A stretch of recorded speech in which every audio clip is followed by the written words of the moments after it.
The Theo Chocolate Company was founded in 2005 with the idea that using completely organic ingredients and holding themselves to strict fair trade standards was the best way to do things. And they were the first chocolatier in North America to do so.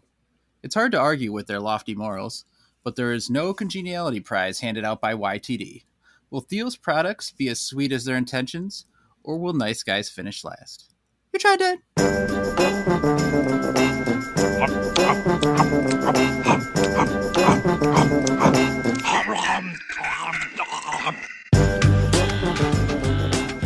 You Tried Dat, Theo Chocolate Bar episode of Nick Noack and my pals Chad Hancock. Howdy.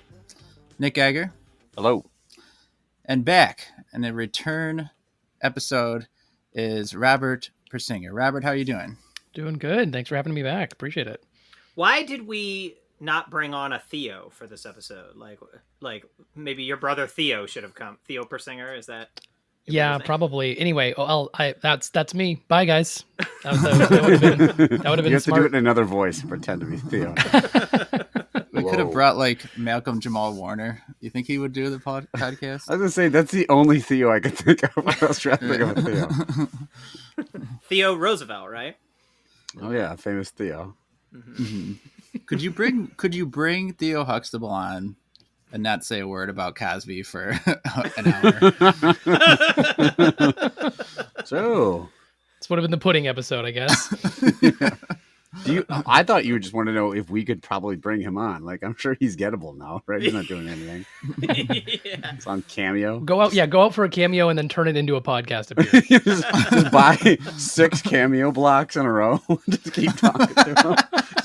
All right, we have to feed you what to say, right? So putting he in just has, quarters, like, this random putting in script. quarters like Yeah. it's an arcade game, like trying to keep it going as he's recording.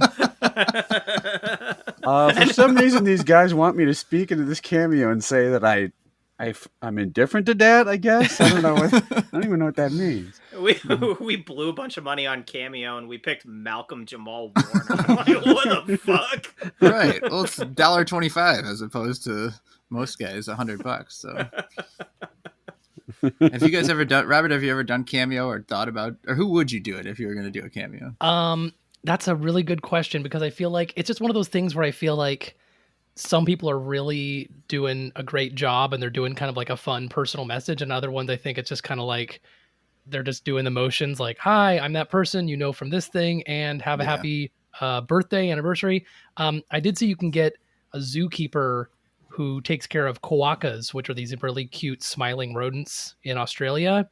And you can get just like they show the koaka and then they look at the camera and they're like, hi, we're taking care of the koakas and happy birthday, whoever. And I mean, I really want a quokka to say happy birthday, but Right. It seems like the next best thing. Yeah. Something like that seems like I think I would love to see like a cute animal with on a cheap cameo than, some celebrity kind of phoning it in, but that's just me. Right. Yeah. I mean, Schwarzenegger might be, because even if he's phoning it in, it's still going to be funny. Right? Oh, yeah. Like, so that might be a good choice. I looked into briefly trying to get my wife's favorite drag queen from RuPaul's Drag Race. Oh, that's probably a good one. A drag queen named Jujubee that she loves, but it was like, she was like, I don't know, $250 or something. Wow. And then like when I told my wife about it, I was like, oh, what, I was just like, I'll run it by her. And she's like, do not spend $250 on that. Like, she's like, no more than $20 on that. Yeah, that's kind of where I fell on it, where it was like how much is experience actually worth? Would we rather have spent $250 on like a really nice meal or something, something more extravagant like that? So. Right. My brother and I, when we were young, watched 80s wrestling all the time, Hulk Hogan and the gang. And then, so I looked, because I think I really am going to do this. And you can find a number of old washed up wrestlers for like $15, $20. And I think the more obscure, the better in that case, don't do the actually. Hulkster. That would just be No. awful. Like Greg the Hammer Valentine, like Coco $20 Beware or at something. 80 years old or something. Yeah. I was actually going to say the one I would do hands down is the Undertaker. I don't know if you've seen these clips of him doing them. He does them in full Undertaker character, and they are hysterical. So, for real quickly, for the people that don't follow wrestling that listen to the podcast, his character was like he was this basically glorified, like, an Undertaker, but also like a zombie or something. Like he was kind of whatever. But he would like. There was one hilarious one. It was like he was talking to some kid that his dad bought. He's like, "Your dad tells me you did good on your final exams. Or he's like, in character, like, still trying to be scary or something. He was like, rest in peace. I was like, so stupid. And I could not stop laughing. But I gave him credit because he was at least putting like a ton of effort into it. It was just hilarious sounding. I just found out that, and maybe I have a movie podcast. We might do it for that. Is there's a Choose Your Own Adventure Netflix Undertaker movie where the New Day group are in a haunted, or in like the Undertaker's house and have to escape from him. What? And you have to pick all the paths. It's live like action. It's live action, and I think there's like branching paths. So my co-hosts don't really love like scary movies, and we're always trying to pick like a horror light, kind of something that's, spooky or Halloween themed, but not so much like a straight up horror movie. So this feels like right on the money. It might be our selection for that. Sounds awesome. I did that Kimmy Schmidt Choose Your Own Adventure Netflix movie, and that was a lot of fun. I feel like with the Undertaker one could be really good. I'll bet it's as scary as the Undertaker one. Yeah, probably. Kimmy Schmidt, rest. I heard you got stuck in a bunker. I've been told you're unbreakable. Let's test it. All right, so Geiger, you said you were recently shamed in public. Is that right? Yeah. Well, I mean, you're gonna have to narrow it down. The Undertaker. Yeah. That cameo that I sent. So, your friends told me you haven't graduated high school. I heard you just got an STD. Well, that's too bad. I heard the quarterly numbers were underperforming. It's like, what? 40 years old, fucker. No, so like about 2 years ago, for Father's Day, my wife bought me a nice like bike. I hadn't had like a new bike in a long time. I hadn't biked in a long time. Actually, I take that back. She bought me a 75% off bike that they had, not wondering if it would even fit me, and I could barely reach the ground off it. I was like, who rides this? Andre the Giant? Like, I'm a tall guy. So I took that back, and then we got a new bike. How do you like the bike I gave to your wife? It was sold to her by a keepsake from Undertaker. Andre the Giant. Hope you enjoyed it. It was really expensive. It was, how big a bike? Like a penny farthing? Like you were up like 10 feet in the air?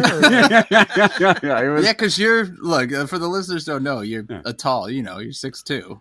Yeah, I'm a tall guy. I don't know how, I was stretching the lengths of my leg. It was like one of those things, like if I kind of could push the pedal and get it back around, but it seemed like a little unsafe to keep trying to do it that way. Wow. So I took it back to the Undertaker's house. And he was like, no refunds, rest in peace. Anyway, sorry. So we went to anyway, so we got a new bike, and then I had admittedly had not ridden it in a while. Like, I don't know. We got busy since the day you got it 2 years ago. No, we took it that first summer. We rode it a bunch, but whatever this summer, I just hadn't ridden it that much. Yeah, and it's not like we live in an area where you can ride the bike all year round. It gets cold and stuff. Right. So we went out to do a bike ride yesterday, and the front tire was all flat, and it wouldn't pump up. It looked like the nozzle thing had bent or something, and I needed a new kickstand anyway. So I'm like, all right, fine. So they went and did a bike ride. I took the car, I drove it into the thing, and I bring it in, and the guy's real nice. He's like, yeah, no, I'll fix it. Just give me 15 minutes. So I'm sitting there, and it's a really nice local bike shop. There's a little dog running around. There's popcorn. I'm watching college football. It was actually kind of a nice 15 minutes. And then the guy brings it up to me, and he goes, all right, here you go. I got your new kickstand, and I put a new wheel on it. I go, all right, thanks, man. He goes, yeah, just got to, hose it down and actually ride it. I'm like, excuse me? And he's like, yeah, it's a nice bike. I mean, you're clearly not riding it. And he was not smiling. What? I'm like, what the fuck do you, so I got kind of ticked off, and I'm like, yeah, it's just, we've been busy and stuff. And I'm like, why am I explaining myself to this guy? Fucking it was a weird attitude, and it's it's not like I'm, if I was bringing my dog into the vet and I'm clearly not walking it. It's a bike. Yeah. I can do what I want with it. It's an inanimate object. This is from the Undertaker's basement. Of course it's dusty. I mean, you can hose it off and maybe take that Intercontinental title off the back. I don't know. It's your call. But I was am I wrong to feel a little irked? It was kind of a judgy. And then I went and bought it, and the guy at the front was super nice and everything. And it was a nice exchange overall, but the guy was just weirdly judgmental about it. It just it seems like an unnecessary comment to make. Yeah. I mean, this is you making an attempt to get it in riding shape. So who cares if you haven't been on it before? Look, the less I use it and the more it gets out of shape, more he's going to get money for fixing it. So you should be I happy. was about to say your credit card wasn't declined, was it? Yeah. Oh, by the way, I told him I couldn't pay for it, and then I tried to ride out of the bike. Hose it up first. Like Well, it sounded idyllic, like a Norman Rockwell. You said there was a little dog running around. Yeah. Just a very classic bike shop. So maybe you're just like, well, salutations, I don't need to pay or anything. And you think you're just walking out. Oh, my wife will bring by an apple pie later. That's not how this works. I haven't ridden it in a while, so now I'm going to ride it out the store. Goodbye. Ding, ding. Yeah, that's no good. All right, so have you ridden it since, or did you just go put it back in there? I put it back in and popped the tire and walked away. I was like, fuck that guy. I'll show him. That's the last time I buy a bike from a professional wrestler. No, no, I rode it. I was great at it, too. I didn't fall down one time. It was awesome. I did one front hand. wheelies, back wheelies.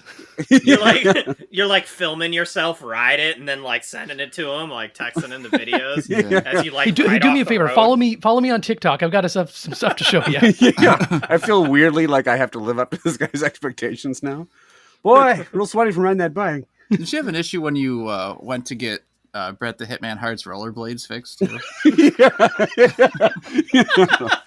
Yeah, he's like, they seem out of alignment. You must not be riding them. I do feel like you need to make it a point to like ride by the bike shop when he's working, and just be like coughing really loud. As you go by, like, yeah. Make sure you have like the streamers on the handlebars, like really dazzle him when you do it. Yeah. That's a really good thing to do in public now is ride by people and cough all over them. Look at me. Just riding around on a big streamer bike. You've got his dog in the basket in the front. Ding, ding, ding, like a little bell on it. All right. Chad, we had an update too on your father-in-law, right? Who we'd previously found out was a eating machine. Yeah, right. I told just a couple weeks ago. I told a story about him like eating the hamburger patty that I had heated up for my dog, like eating it like an animal, like. So I got another instance today of him just like eating like an absolutely insane person. So we went apple picking today. Okay, so it's me, my wife, my daughter, and my in-laws. So we go to like the apple orchard, whatever, walk around, pick some apples, pick some strawberries. Great time. So I had packed lunch for all of us. So I had made PBJ sandwiches for everybody. So five PBJ sandwiches. Now I'm not trying to waste too much. So I put 2 PBJ sandwiches per Ziploc bag. Okay. So just picture in your head, you got a Ziploc bag, 2 sandwiches stacked vertically on top of each other. Both cut in half. Okay. So we sit down to eat and I'm like, oh, here's some sandwiches. I take one of the bags and hand it to him for him and my mother-in-law to eat. And so he's like, oh, what's this? I'm like, there's 2 sandwiches in there, like one for each of you. Like I had to kind of explain it to him. So he unzips the bag, right? And he takes out the left half of the bag, okay, which is 2 halves of the sandwiches like stacked on top of each other. Then just takes a giant bite out of the entire stack. So like 4, like a double-decker PBJ, 4 pieces of bread, 2 layers of peanut butter and jelly, and I was like, what? Like, why are you eating it like a double-decker? Like, we all started making fun of him, right?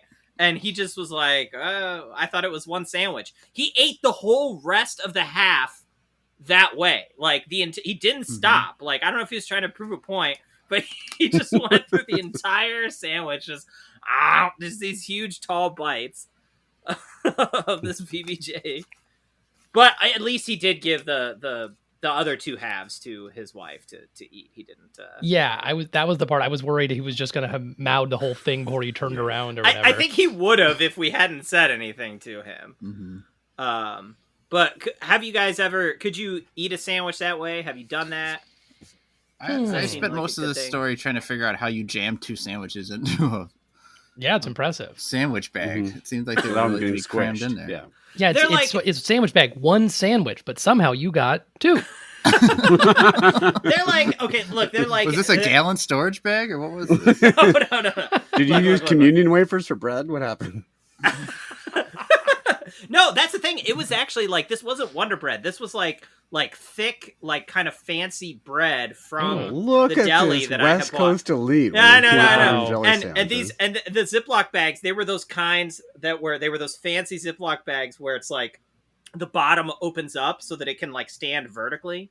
Do you know those ones? No, And I have no idea what I you're buy talking regular about. fucking Ziploc bags. I don't know what you're talking about. Well, the point is that they're like thicker. They can like they can easily hold like 2 sandwiches stacked. Now holds double decker sandwiches is what it says on the... Because I think if you gave me a sandwich bag, I would figure that was a sandwich for me.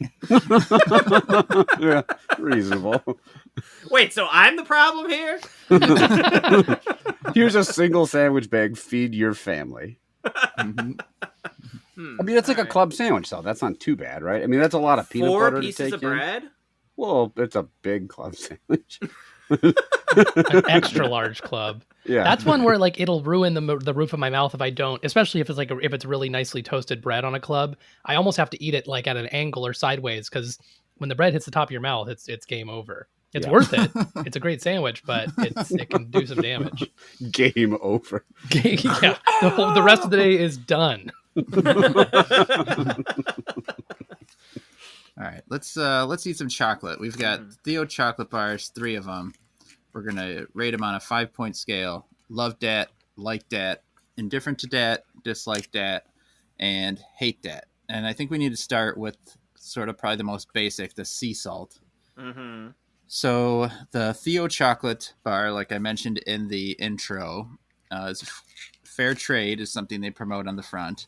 Now, now I know Chad and Robert, you guys were talking and sort of setting this up, but who kind of made the call on these? I think Chad sent me some different kind of chocolate bar options, and some I've never even seen in my neck of the woods here in Seattle. But Theo is a bigger one and something that was stocked pretty frequently at stores I see around here. So, Because I've never heard of these. I don't think they sell them out here. Yeah, we had been talking about dark chocolate, so I was like, I took a bunch of pictures from the local grocery store of like 10 different kinds of dark chocolate, like fancy dark chocolate bars. And I was like, can you get any of these? We just have the Rudy bars out here. Oh boy. Chad got it. Chad got that it. was really fucking dumb. I liked it. On the back, it says salty and sweet, better together. Made from rich, organic dark chocolate.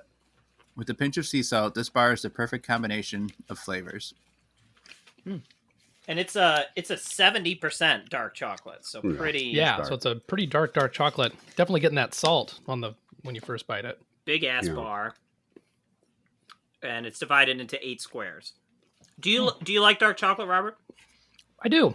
I don't usually ever go for like just a straight up chocolate bar. And I feel like if I do want something like that, it's got to be something nice like this, really good chocolate and high percentage, high APV. APV? ABV? I don't know what I'm talking about. Alcohol by volume? CBV? Yeah, high CBD. This is pretty good though. I don't know if we're getting straight into it, but I do like they're not kidding on the sea salt. You really taste it with every bite. It's really good. Geiger, do you have a rating ready? Yeah, sure. I think, Geiger, you're the most dark chocolatist. Dark chocolate lovinist.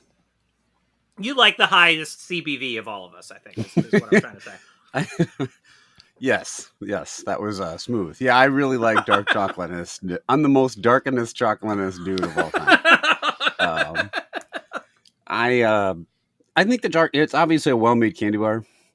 I'm with Robert though. When I normally buy like a candy bar, I get like it's something like it's a mixture of stuff. It's not just like I don't buy like just a Hershey bar to eat, right?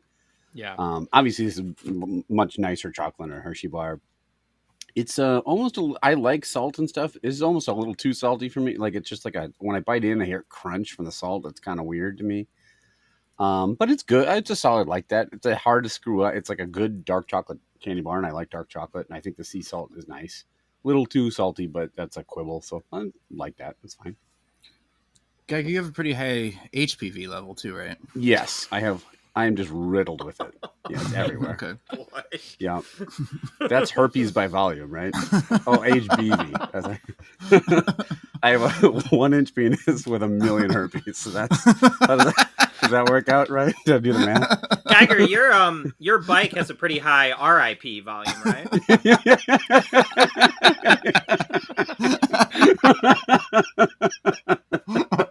I'm not gonna try that. Many levels, yeah. All right. Robert, what do you think of this? We gotta like that so far. I think I'm in that realm too. I think I'm a like that because I do like the salt with it, and I feel like the first bite was like really salty, and then the second one was a little more balanced. So I feel like if I keep nibbling on it, it's going to be pretty consistent. And I would prefer it to be a little less salty, but it doesn't mean I don't enjoy it. It is a really nice dark chocolate, so that's a like that for me for sure. All right, 2 likes. Chad, you agree? No, I actually like this. I don't think this is too salty. I think the salt is the thing that saves this because I don't really like dark chocolate that much. This is actually pretty good for dark chocolate. Like normally something that was 70% dark chocolate, I think I would be like, blah, blah, blah. But too bitter. yeah, but the flavor here is okay. But I think the salt adds a lot to it actually, and I think without the salt, this thing would just be like. So it would be very gross to me, I think. The salt is going to be enough to settle it at an indifferent to that for me. I agree with Chad on the dark chocolate in general. I'm not a big dark chocolate fan. But I'm agreeing with the other guys in that this is too salty. I had a few squares, and the salt is like all that remains of the aftertaste for me. I just, chocolate doesn't usually make me very thirsty, but this is kind of doing that. It's too salty. But it's okay. It's clearly a very good quality chocolate. I'm going to settle in the middle though, where Chad did with an indifferent. So 2 likes, 2 indifferents. Pretty good start. Could go either way here. Let's do the mint next. Novak, do you think you would have liked that bar more if the salt was from the land instead? Maybe. Would that have helped? No. Land salt. Great. Way to set him up. No. All right. Cool. Good to know. Oh, boy. Just leave him out to dry there. I like that. Nope. Do not. Any other brain busters for me? So this one's also 70%. Yeah, they might all be now that I'm looking at them. Yeah, they are. Yeah. Okay, this one on the back says, a classic combination that's never tasted so good. We've infused our dark chocolate with peppermint for a refreshing spin on a favorite flavor pairing.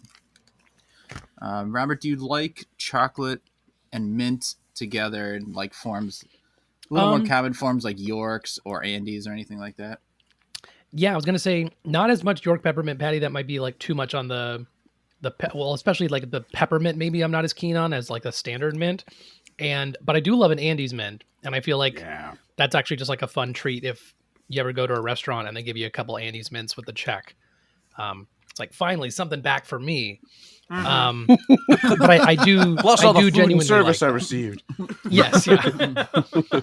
They shamed me and said I did. It seems like I hadn't eaten for a while, so at least they could do.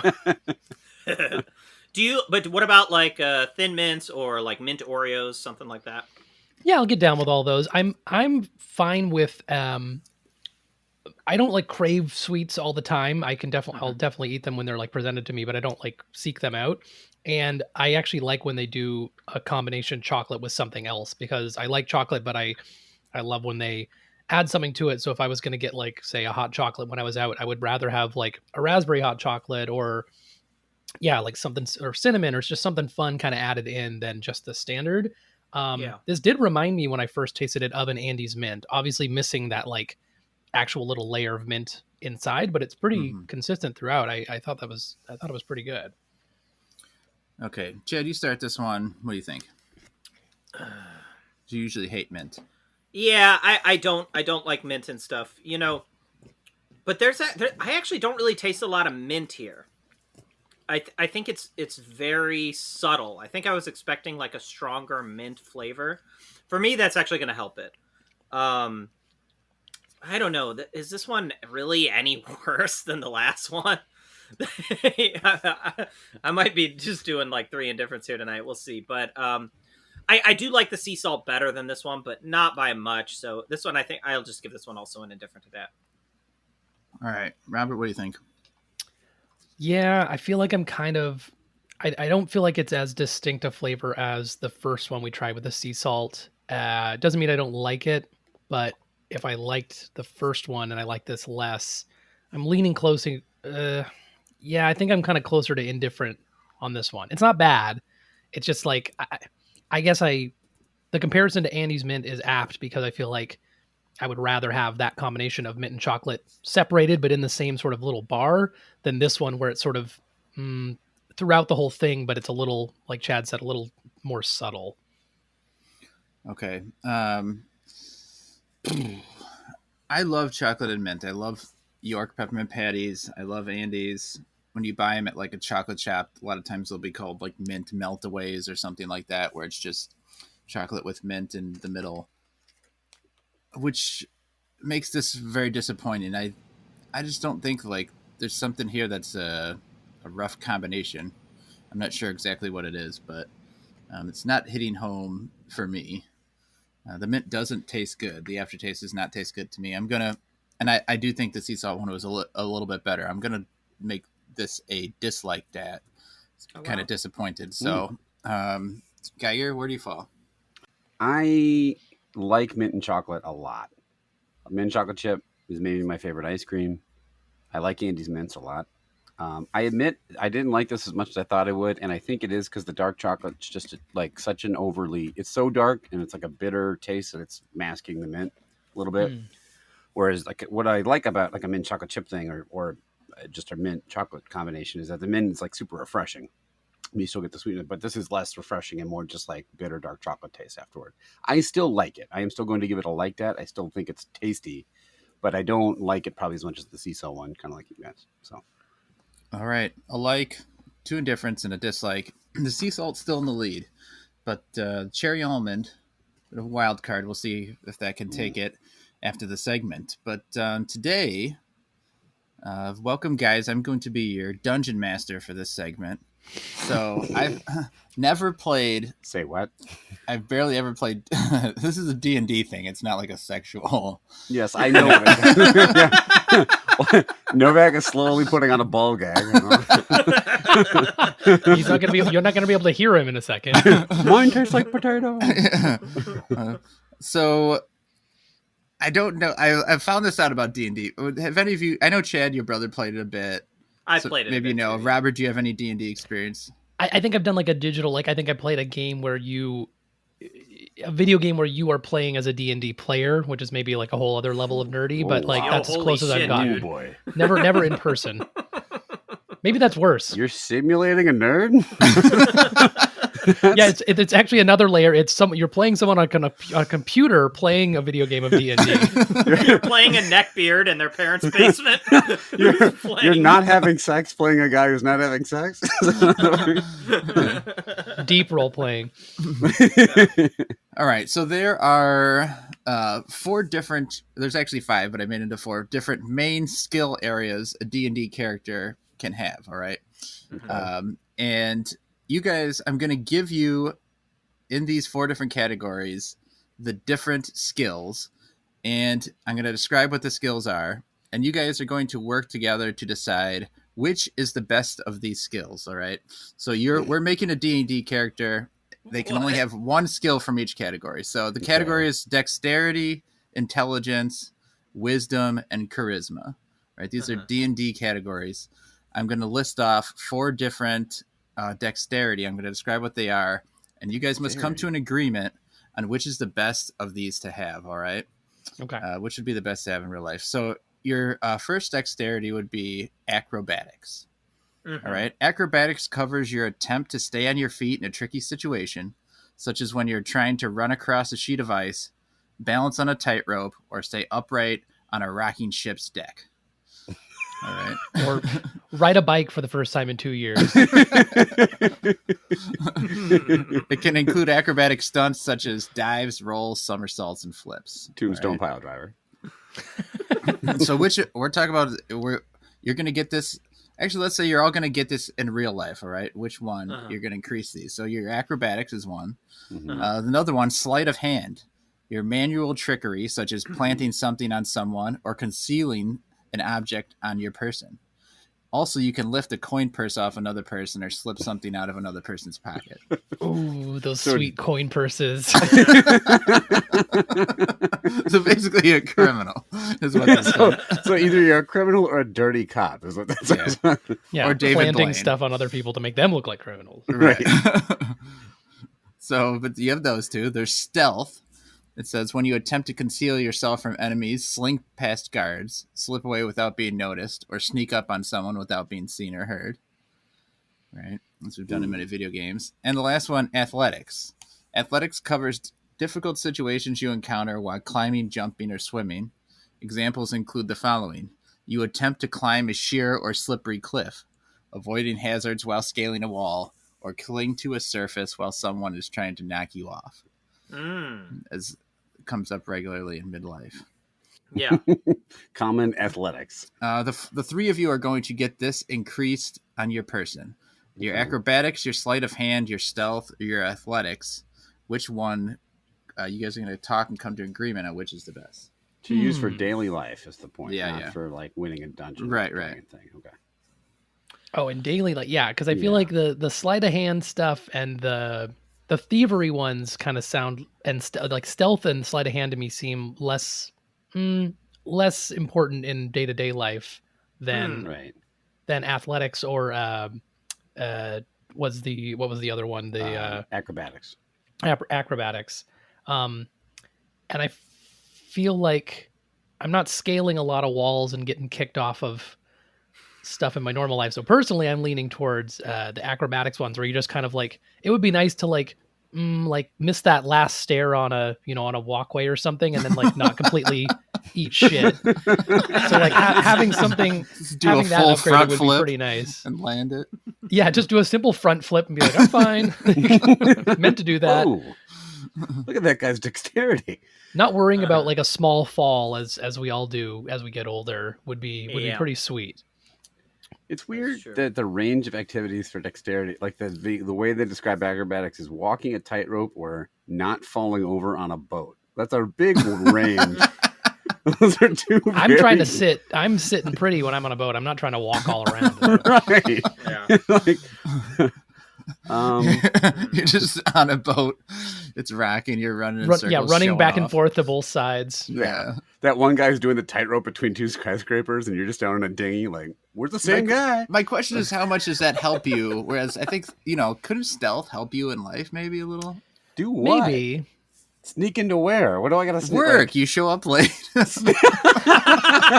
Well, we know you weren't here for an hour, but you slipped in unnoticed. So. The security cameras is me sneaking by wearing a suit. No, just a blur. Just they can't pin it on you. Yeah. I mean, if I could combine the stealth and the thievery one, I could have all the coin purses I wanted. That would be helpful. Yeah. Like, I need more coin purses. Let me make a case for the coin purse. I mean, sleight of hand, which is that's the gateway to magic, right? Which I think that would be cool to like impress people at parties, or like blow my daughter's mind for probably like the next 5-6 years until she gets a little bit older and smarter and then starts to hate me or whatever happens. So like, that's why I would sort of like lean towards that, was because I think that would be like, it'd be cool, to do that kind of stuff at a party. Like, oh, look, I got your coin purse when you were 20 minutes ago or whatever. Yeah. Chad is great at like all those card tricks, but he can't stand on a boat to save his life. The cards are going everywhere. This was a poor choice. You got your coin purse, and you can fall right over the edge of the boat. Now your coin purse is at the bottom of the ocean. Yeah. I could go to my grandma's house and steal her entire dish of Andy's mints, and she wouldn't even notice. Mm-hmm. You don't even need stealth for that. Just walk up and dump it in the bag. Stealth! Just walk out. So what are you So going with? We have one vote for acrobatics and one for coin stealing. Yeah. Like when you first thought about athletics, I was like, "Oh, I want to be athletic," but then you described wanna it cling as to I all can the climb walls, a yeah. mountain. Yeah, which is, I mean, honestly, that's probably the most impressive thing of all the things we talked about. Climbing a sheer cliff face is much more impressive, and it means you're in good shape than not falling over on a boat or stealing. Like to a what coin end purse. though? Like what? What are To you what going to end do? is with any that of this stuff? Just get to the top of a mountain. Well, you get a coin purse with one. Yeah. Yeah. That's a Trails, coin purse there's at still the like top of a sheer trails to the cliff. top of the mountain, but you're just showing off trying to scale it. Yeah. Hey, there's 20 more feet, but I'm gonna go up this sheer wall. He's like, you'll never get my coin purse as he's going up the mountain. Yeah. How much money is in a coin purse that we're coming out ahead like 4 quarters? Great. Don't worry, if there's someone trying to kick me off at the top, I can actually deal with that. Backflip right back down the mountain. Yeah.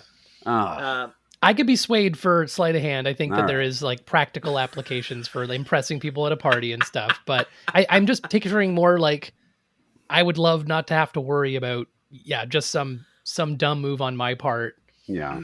That is a great point because I feel Right. like that's how like most old people die is like they have a bad fall, right? And then like break all their hips and then that's the end of it. So And they have if you no could just money be left like to a pay Jack for it because some LaLanne. guy stole all their coins. Yeah. Yeah. yeah. Exactly. Just like handspring out of like a bad fall would be so awesome. At All right, age let's- 80 or something. Yeah, Okay. that'd be great. Acrobatics. Acrobatics. Are, yeah. Good okay. call, Robert.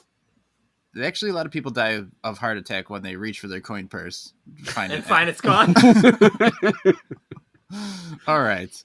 The next area is intelligence. All right. So here's your 5 areas of intelligence that you could possibly have. Mhm. Arcana. Arcana measures your ability to recall lore about spells, magic items, eldritch symbols, magical traditions, the planes of existence, and the inhabitants of those planes. Super useful in real life. Uh-huh.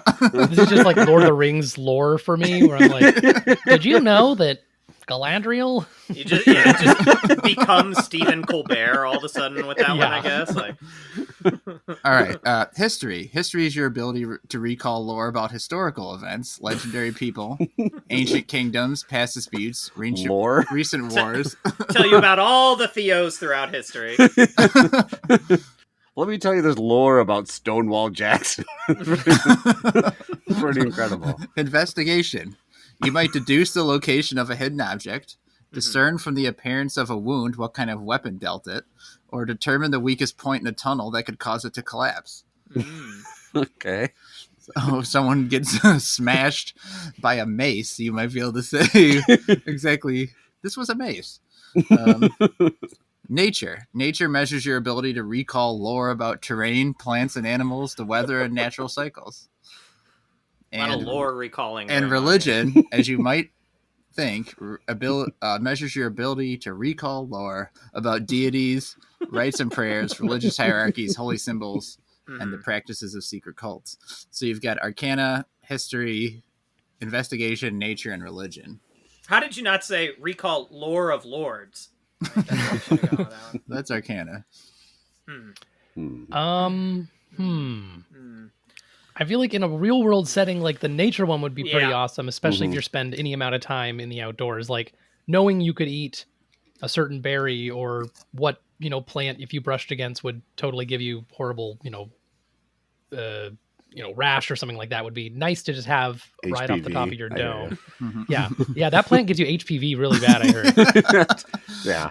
This is the Bear Grylls ability, basically, right? Like, so now we're building a character who's Bear Grylls that can do backflips.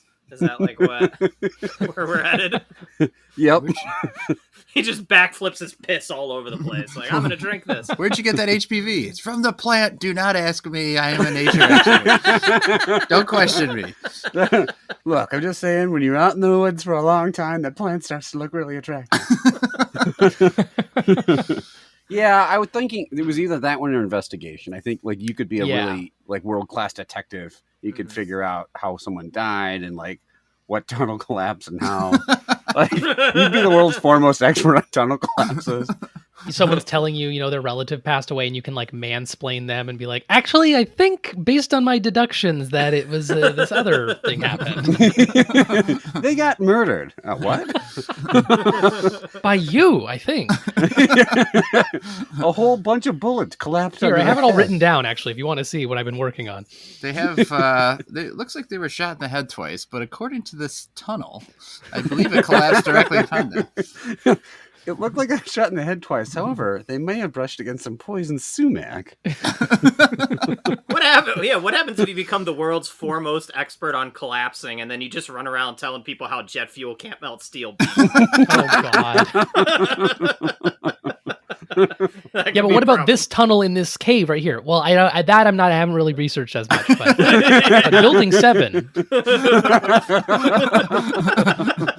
So it's between investigation and nature. Which way are we going? I feel like the nature I one, think because then nature's maybe helpful. camping would actually be fun instead of sucking ass. Yeah, you can bring nothing and have everything you need. Yeah. I bestow upon the power of pleasant camping. Yes. So Finally. we've got an acrobatic nature expert so far. Swinging from the trees. Tarzan, basically. Hey guys, I found some great pine cones up here.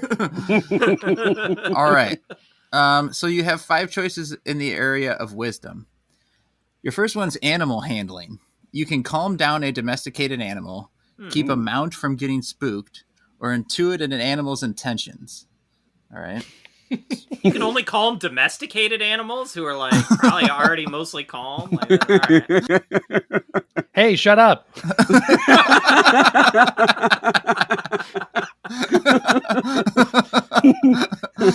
It says you can also control your mount when you attempt a risky maneuver. Okay. All right. Just in case. All right. Insight. Insight's the ability to determine the true intentions of a creature, such as when searching out a lie or predicting someone's next move. Ooh. Doing so involves gleaning clues from body language, speech habits, and changes in mannerisms. I can tell by the way your hand is moving. You're about to take my coin purse. Like that kind of thing. I mean, that would be killer in like a social situation to be like, okay, this person is not like vibing with me, or I'm pissing them off by saying this or something like that. Yeah.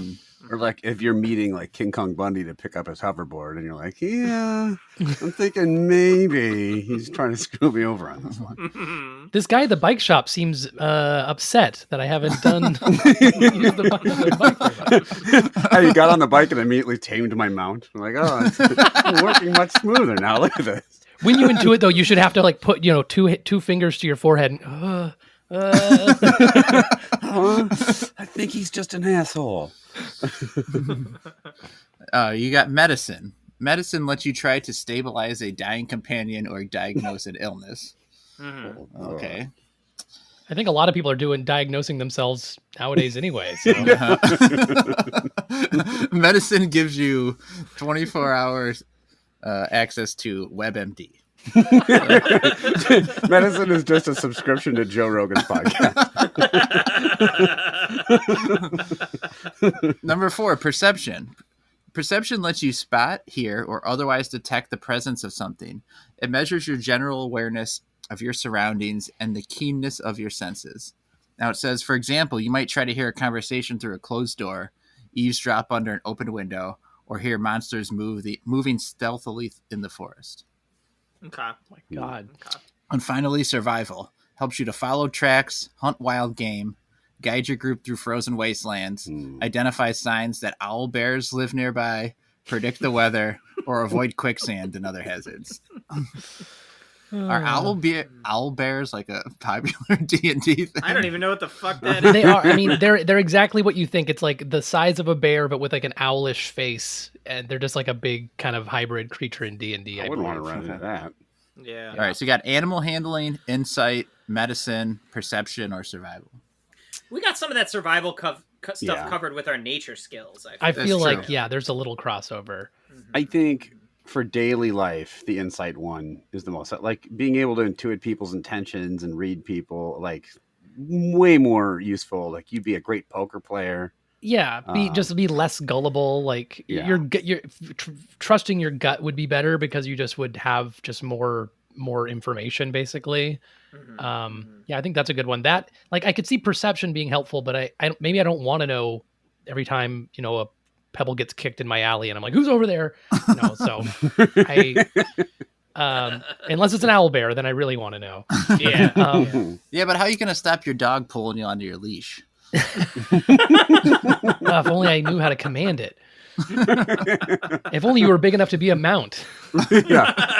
What if my gerbil was getting uppity and I wanted to calm him down?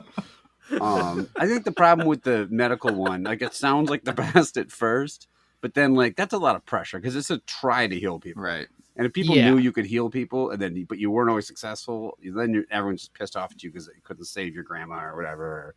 Or, Undertaker, whoever it is. Someone has a heart attack on the flight you're on, and you've opened up their chest and rubbed herbs into it, and they just don't make it. But Right. you tried. Right. Now you're getting sued. All they see is you going through a coin purse. Backflip out of the plane. All right, so are we going insight? Yeah, I think so. Yeah. All right. This is not as exciting of a person we're creating as I thought. What did you want us to create? No, I don't know. Some fucking goblin fighting badass like Conan the Barbarian or something? Like what? You said, how would it work in real life? And then told us to defend against an owl bear. Yeah, okay, the last category is charisma, which we're all lacking, so we're going to definitely need something there. Yeah, I was just going to say yes, please. Whatever. All right, there's 4 choices. The first is deception, which is a great part of very charismatic trait. If you pull it off, they wouldn't know. You can convince everyone that you're only eating one layer of a double layer sandwich. That's what Deception lets you convincingly hide the truth, either verbally or through your actions. Mm-hmm. This deception can encompass everything from misleading others through ambiguity to telling outright lies.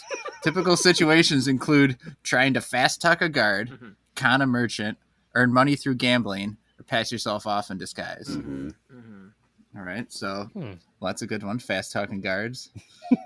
That's easy. Hey, buddy. Next, another very charismatic trait: intimidation. Includes attempting to influence someone through overt threats, hostile actions, and physical violence. but we can read the room that it's not working. So afterwards you can intuit, everyone is scared as fuck. Okay. All right, here's the examples.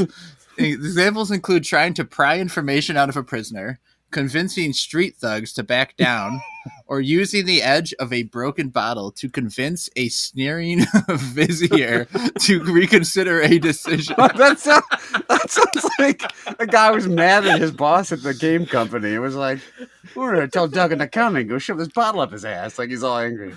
Yeah, I'm surprised that it has vizier. I should just say, like, the boss or whatever. Like, that's so funny. Using the edge of a broken bottle, that's a real skill. The vizier. So that one's just so far we have deception and huge asshole. Right. Drunk bar. Right. Yeah. Look at that charisma on Zeke. Man, look at him go. He's stabbing that bowling alley attendant. All right. Performance.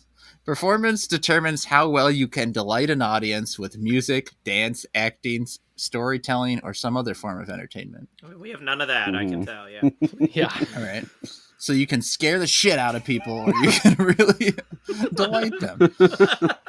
The last one, your last choice, persuasion, includes attempting to influence someone or a group of people with tact, social graces, or good nature. Examples of persuading others include convincing a chamberlain to let your party see the king, negotiating peace between warring tribes, or inspiring a crowd of townfolk.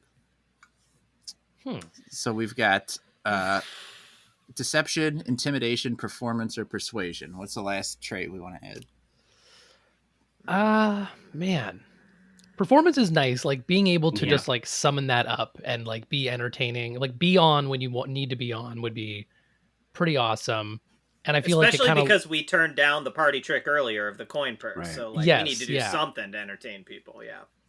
While people, you're entertaining them while someone else who has that perk is doing their thing. Yeah.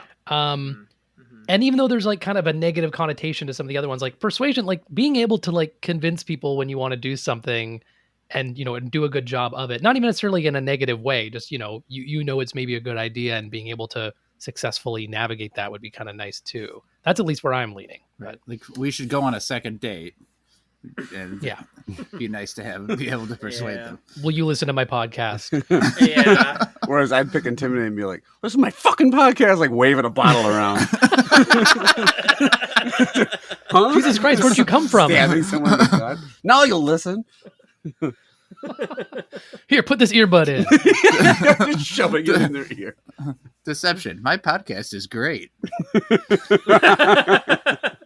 Yeah, right now the only things I convince to listen to my podcast is my domesticated animals, so that's made it a little difficult. And you still have to calm them the whole time. Yeah. They're howling. No. I'm like, Napoleon, shut up and listen. I'm jamming earbuds into his ear. He's like, oh. All right, where are we going? I kind of like the entertain thing, right? Like, because again, like that's another way that like I could prolong until the inevitable years when my daughter hates me, is like she'll enjoy me, strumming away to guitar or something like that. I kind of like performance. Mm-hmm. I can go with that. Being funny. Yeah. All right, so we've got an acrobatic, nature, intelligent, insightful performer. Just do the smartest fucking cartwheels on a log while playing a guitar. This person would be awesome to go on a camping trip with, for sure. Actually, Yeah. For sure. Yeah. All right. Well, that's the D&D. I don't know what the fuck it was called, but it's D&D skills. YT D&D. Right. Nice. All right. Let's eat our last chocolate bar. We've got the cherry almond flavor as the last one. On the back, it says cherries on the inside. That's the cherry on top. Organic cherries and roasted almonds add a delightful sweetness and satisfying crunch to our rich dark chocolate. Got 2 allergens in one here for Geiger. This will be nice. Right? Aren't you allergic to both of these? I think so. I can't remember anymore. Almonds for sure, but that's fine. Yeah. You can actually see pieces of almond in here. Yeah, that's interesting. I wasn't actually, even though it said almond, I was not expecting to see any, because with the mint and the sea salt, it was just the pure bar all the way through. So I thought maybe they'd be kind of just mixed in. Are there actually like little pieces of cherry, or because like my cherry flavor came in very late? Me too, and I don't see any pieces. That's why I said because all of a sudden I've tasted the cherry. Like I was like, "Where's the cherry?" And then there was like, I can actually see some. I actually have like a cross section, and there's like a little flexible bit of cherry in there. So it's kind of. I like that the stuff on that they're advertising is actually kind of laced throughout. All right, I'll start this off. This is the best one for me. I don't like cherries that much in general, and cherry and sweets is not usually one of my favorite flavors. Like, I wouldn't go for just a normal chocolate covered cherry. I don't like cherry, like when you go to candied cherry flavored Jolly Ranchers, that kind of cherry flavoring. I do like almonds in chocolate a lot. I think it's a good combination. Since I don't love dark chocolate, this has the most to it to kind of throw off that taste. So that's why I'm liking it the best. I'm going to slide into a low level like that to start. Robert, where are you at? Yeah, this might be my fave too. I don't know if it's a love dat for me, because it's still, I feel like it would work almost if it was just like a little less percentage of dark. If it was like a 60% or something a little bit more, it might be, if it was closer to milk chocolate or a little less dark for me, I think it would be a love dat. But I really like it. I like that the ingredients are mixed throughout. I like that you can actually see them, unlike the other 2 bars. And I do really like cherry and chocolate. Like I love Cherry's Garcia ice cream, and I like a little like fruit and chocolate like that. So it's going to be a high like that for me. All right, 2 likes. Now this is where it gets interesting. We had the sea salt 3 likes and an indifferent. So it's going to come down to the wire here. Geiger, where are you at? This is really tough for me because I really like the cherry and chocolate combination of this one. The cherry is almost like we talked about how the mint was like a little too subtle and overwhelmed by the dark chocolate, and the sea salt was a little too salty. This one's just right. Like it really hits you at the end, but it's a good contrast. It's like the dark chocolate with like almost like a, not sour, but like a tart, like tart is probably the word for it, like a cherry flavor. And I really like it. I'm not big in fruit and chocolate together, but this is really good. But the problem is the almonds, and it's just because I'm allergic, and I like the almond flavor okay, but I can already tell like my throat's like a little verklempt right now, so I have a hard time rating it high just because I can't eat it.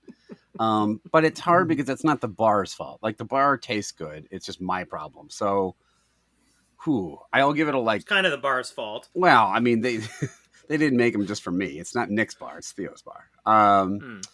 I will give it a like that. Still, this was a good night of candy for me. I liked all these. I think they're all well made, and I thought this was the best one. All right, Chad.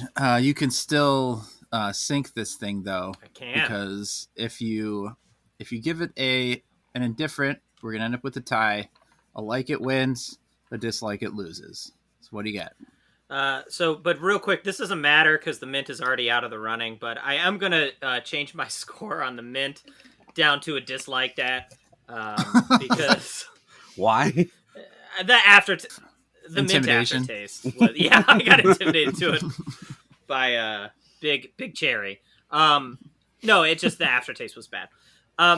So I agree with Novak that cherry flavored candy is bad. It is one of the worst flavors of candy. But an actual cherry, I really, really like a lot. Yeah. Like the actual fruit, or like cherry jam, or a chocolate covered cherry too, I think is really, really good when it's an actual cherry. And that's the nice thing about this, is that it does have those actual little cherry bursts of flavor in it. I thought it was just going to be like a cherry flavor thing, which would have made this probably the worst bar of the night. But because it has those actual cherries in it, that's huge points for it. The problem is the almonds. I don't really like almond flavor in general in stuff, and here it's no exception having these big pieces of almonds. Having said it's still my favorite bar of the night because of that cherry, but I can't give it any higher than an indifferent to that. Wow. Ooh, I couldn't tell. You're using some sleight of hand there. I didn't know which way you're going. So we end up with a tie. Wait, is there any way did anyone? No, we don't. Oh, we don't? No, cherry wins with 3 likes and an indifferent. Oh, I thought the sea salt had that too. Sea salt had 2 likes, 2 indifferents. All right. Well, there we go. That's why we have the spreadsheet. You need to know more lore about the candy bars that we rated. All right. The winner then, the cherry and almond. I'm still a little surprised by that, actually. Yeah, I wouldn't have guessed that. I thought it would have been the mint for sure. Now, Robert, you also had a 4th one, right? Do you want to try that one real quick? Have you had it already? The salted toffee. Yeah, crack that thing open. I'm opening it up. Oh, there's a golden ticket. Oh, man. All right. Let me try this. Oh, very crunchy. Oh, yeah. Is it like, is it hard? Like a Are bit there of bits of toffee in there and stuff? Yeah, I'm not a big toffee guy, but the salt on it is really good, and this is probably cutting. Oh, you know what? It's also 55% dark chocolate, not 70. Ooh, okay. So I think that Cheat mode. Mm-hmm. Yeah. the fact that it's just like It's very a very deceptive. thin kind of amount. It doesn't have like chunks or anything in it, like the cherry almond one. You can't see the pieces or anything inside of it really, but the sweetness, the fact that it's a little less dark, it's really nice. It's cutting through the chocolate taste a bit. Man, that one's really good. Is that less surprising. salty than the sea salt? Yeah, less salty than the sea salt, and like I don't love the tackiness of like a toffee. Usually, is something that's too toffee heavy. I'm not really down on, but Man, if this was in the official running, this would be giving Cherry and Almond a run for its money, I think. All That's right. really delightful. Wow, okay. All right. Yeah. Well, Yeah. it wasn't though, so tough shit. So everyone go buy But the what if it salted was? toffee. Yeah. Man, he was so charismatic. I almost want Yeah, that. sit down. I'll tell you a tale about it. Geiger, Check out this chocolate bar. Cling to the side of a cliff. Greg, you tell me Yeah. that you waved a bottle at the Theo production foreman to try to get him to make a 69% chocolate. I did. I kept going, it's too bitter, and just waving a bottle at him. Yeah, Yeah. the vizier of Theo. The vizier. The vizier is just the foreman in the warehouse. I have taken down the powerful vizier. His name is Doug. So if you are a vizier, which Please, fuck knows if you're a what that is. vizier, please If contact you're a vizier, Yes. just let us know what the fuck that is. All my life's goal is to hear from a vizier. If you've ever been judged for not riding a bike or any other thing, if you ever bought any sort of vehicle or apparatus off of an ex-WWF wrestler, if you like dark chocolate, if you like the snacks we tried today, if you're a big D&D guy and you're upset that we made fun of your hobby, and no offense, no intention there, we just, If you're Malcolm Jamal Warner, hit yeah, us up, hit us up. please. Come on. I know you're. Look, that Cosby reunion for Netflix probably isn't happening now, so you might want to explore other avenues of income. True story. I share a birthday with Malcolm Jamal. How do you know? Wow. I remember as a kid that like some book it was Mhm. like, here's your birthday, or maybe it was when you go into like on vacation and it's here's things that happened on the date of your birthday, celebrities who share your birthday. It was always Roberto Clemente and Malcolm Jamal Warner. Hmm. Those are the two I remember. All right, two trailblazers. That is a true story. All right. Yeah, I remember I had an athlete and that's one. my skill of performance. Pure entertainment. Yeah, I had an athlete one growing up, so I always remembered on my birthday I had it was Moses Malone and then Ron Jaworski, who was just like always the funniest fucking. It was like this goofy looking quarterback from the 80s. Mhm. My birthday growing up was Columbus Day, so I always got it off of school, until they switched to Columbus Day Observed. And now it's not really something that I brag about too much because Columbus Day Yeah. kind of sucks. Chad, wasn't Wario also on your birthday? He was born the same day, right? Mhm. Yeah, I think so. Luigi. Weird to think of him being born, but yeah. Yes. He just always was. It comes out, wah! I got my Wario lore. That's what my lore is all. Okay, real quick. If you want to hit us up, you can reach us at Gmail. You tried that at gmail.com. Hashtag You Tried That on Twitter. We have You Tried That group on Facebook. We're on Instagram. We're on YouTube. Suggest a snack for the podcast. Leave a question for the mailbag. Let us know what you think. Review us, star us, all that great stuff. And as always, thank you for listening. All right, and Robert, there's Gentlemen Overlords, Doughboys. What's going on in those? Yes, gentlemen. And I am associate producing for Hollywood Handbook and the Flagrant ones now as well. Oh, yeah, wow. that's right. Oh, Good okay. job. Yeah. So cool, all fun shows, and definitely check them out. It's fun to contribute in even small ways. So give them a listen, and listeners keep listening to this podcast as well. What? So what? What? Robert, Very can you, persuasive. hey, so now's the time when Robert, can you promote our podcast? Now, okay, so this doesn't come out for a little bit, so you can spoil. But what movies do you have coming up on Gentlemen Overlords? I know you just did F9. Yeah, we did have 9, and then I think like we are going back and forth between. I was telling my buddies that I didn't think Malignant was too scary to do for Halloween, so we might do that one. But as I mentioned at the top, that Undertaker Choose Your Own one. Adventure just sounds Yeah. so kind of fun and lighthearted to me. So I might want to go that way. We've done stuff like Monster Squad and things that are kind of like retro and just not quite as spooky. So if I can think of, I mean, hey, if there's any suggestions, I'll take them. But we're keeping our options open. We don't go too crazy. I keep all the weird horror to my own viewing, and then the podcast stuff, it's a little bit fluffier. So, So you're looking for like goofy Halloween movies and not necessarily scary, like Hocus Pocus. and type ideally stuff, or... a goofy Halloween movie. Yeah. The Disney character would be perfect. So. Goof Troop Halloween. Yeah. Remember that time The Undertaker was a special guest on Goof Troop? Choke slamming Goofy through a table. Gosh! Just goes right through a table. And does anyone, before we go, have any special knowledge of Arcana that you'd like to leave? I don't even know what that word means. Lore. It just means lore, right? Lore about spells, magic items, eldritch. What's an right. eldritch symbol? Anyone? Boy, oh boy. Magical traditions, planes of existence, the inhabitants of those planes. Chad, you used to play Magic all the time, right? Yeah, I mean, I played some Magic the Gathering back in the day. And you don't know what Arcana is? Oh my gosh! I blocked that whole part. Robert, did you play Magic? I never played Wizard of the Coast when I was growing up. That was like they had storefronts back then, so I would sometimes go and play like games in store. But I never got into the Magic the Gathering as much. I would collect one type of card they were slivers, and they were these very spiky, sharp creatures. And there was like, woodland slivers and, hellbound slivers and all sorts of like variations. So I would just kind of keep those ones, but I never actually picked up and played. Never tapped a land in my life. Chad, you know what I'm talking about. I know. Yeah. Weren't tapping much else at that time, probably. Land was about as good as I could do. So. He wasn't playing Magic Gathering. He was too busy playing a game where he played a game about a guy playing a game.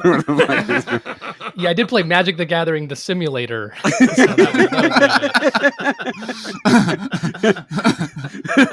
that was Oculus Rift Magic the Gathering. It's like I'm really in a game shop buying cards. Hit Control F to refill on Code Red.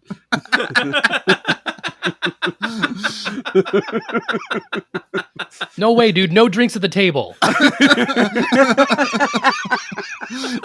Someone's bullying you in the VR. Okay, so Chad, explain. So actually, we can cut this out if we have to, but explain, because I have no idea how deck games work, right? Where you're like collecting and building a deck. Like, I understand that you are playing a game with these cards, and that is this right or wrong? That you can buy other cards, expensive cards, add them to your hand, and then go like fucking destroy everybody because you have bought an expensive card that wins. You don't buy them mid-game. Like, you don't, I know. Hold on, guys. I gotta run to the store. Well, it's not that simple. Every card has its pros and cons. Famous Richard Branson versus Jeff Bezos Magic the Gathering. Just trying to outbid each other on the best cards.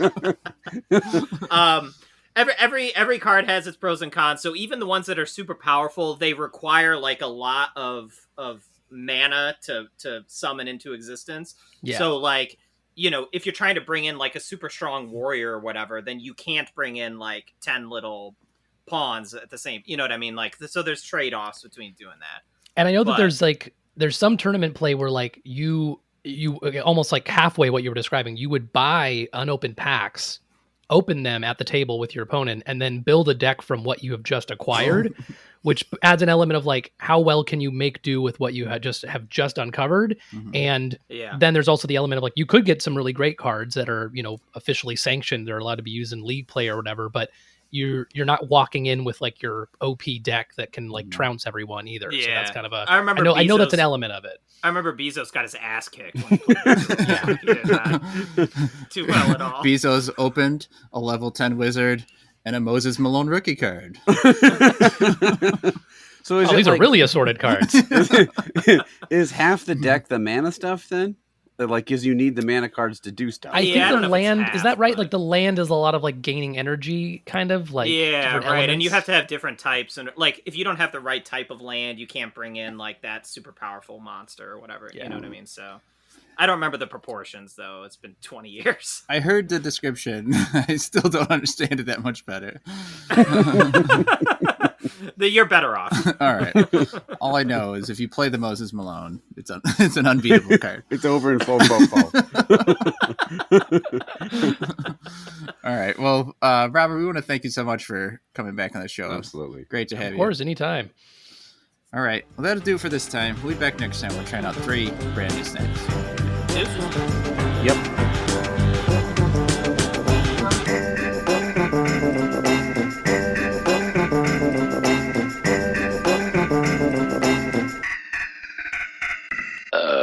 Hello, Will. It's the Undertaker. And I know a thing or two about horror. And from what I understand, you've written a book of horror called The Whistling Man.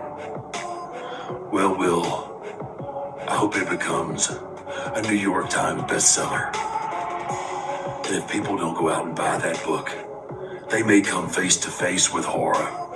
Horror of the Undertaker.